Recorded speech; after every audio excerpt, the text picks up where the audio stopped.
Minnesota's unemployment number actually went up in July, and the industry that had the highest number of lost jobs, leisure and hospitality, which obviously includes the restaurant industry. This thing lost 3,700 jobs in July, a month when really a ton of high school kids should be working in these industries. And do you remember, I want to ask you this, do you remember what happened on August 1st in Minnesota? This is what I believe these businesses were preparing for. The Minnesota government forced companies to raise their minimum wage. We've been saying here on POV since its inception, it may sound good, it may make you feel good, it may sound great to raise minimum wage, but then tell that to the person who just got laid off because it got raised. Here's the question I have for you tonight. Is it better to have fewer people working at a higher wage, or would you prefer to have more people in our workforce? Also, the impact of minimum wage, it may be far from over. An article in the Washington Post recently had this headline: minimum wage offensive could speed arrival of robot-powered restaurants, which of course is going to lay off even more people. So with us tonight to talk about the impact of minimum wage in Minnesota and the automation that's going on here in America, the Minnesota State Director for Americans for Prosperity, Mr. Jason Flohrs. Jason, I'd love to have you if you would, because there's a great article about these unemployment numbers in Minnesota. Couple things that really jumped out to me. Obviously, the restaurant industry. I want you to touch on minimum wage, if you will. But the second thing was that the job numbers actually looked better than they really were, because the biggest job creator in Minnesota was local governments. You say what, sir? Well, that's exactly what it was. When you look at the private sector job growth, I mean, the numbers are even worse. And Minnesota, for the first part of 2015 and the last part of last year, the July numbers year on year, they were only about 2/3 of what the national average was. So Minnesota's actually lagging behind the national average. Now, not as much as they did in 2014. In 2014, they created barely half the jobs that the national pace did. But that's because of this government intrusion into the marketplace. You see it with the minimum wage, all this happening in July, right before those numbers took impact. You also saw 2014 being such a terrible year for Minnesota job growth, because look at all the taxes that the legislature and the governor enacted the year before. Billions of dollars of taxes, increased regulations. That's when they passed this minimum wage bill. And all of a sudden you saw 2014 as a terrible year for job growth. These things that the government does impacts jobs, and it does it in a negative way.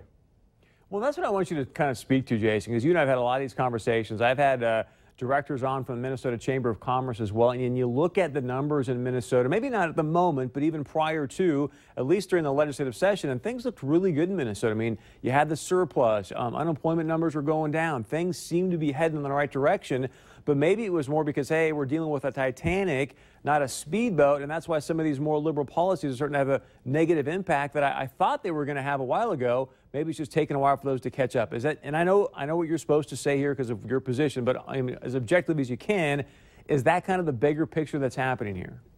Well, it is. It's a long-term impact. I mean, these things don't just impact businesses immediately, and you see that effect come forward in the statistics right away. Even these job numbers, generally speaking, this has been the job indicator numbers that have been leading ahead. There's a different survey done by the U.S. government that lags about a couple quarters behind. Those numbers have been below what we're seeing now. So I think we're going to be faced with even lower numbers when they come back and revise these in the future. But you have these constant tax increases and the regulations and everything else. It impacts these jobs and people's ability to get these jobs. Well, like you said, we're taking jobs that we want to provide. The people that are out of work oftentimes are these lower skill or entry-level jobs, and we're not helping people. We're speeding up the elimination of these jobs. And one thing that I'm not hearing you talk a lot about, Jason, there's a great article in the Atlantic. It's called The World Without Work. I would encourage you to check this thing out, but it's talking about the automation that's taken place in today's industry. Quickly, I got 60 seconds. Your thoughts on that? Well, I mean, automation and those kind of efficiency gains, generally speaking, you're talking about it as being a good thing for the economy. You're boosting productivity, you're boosting efficiency, resource allocation, all of those things. But the people that it's impacting are these lower skilled jobs. Those are the jobs going to get impacted first.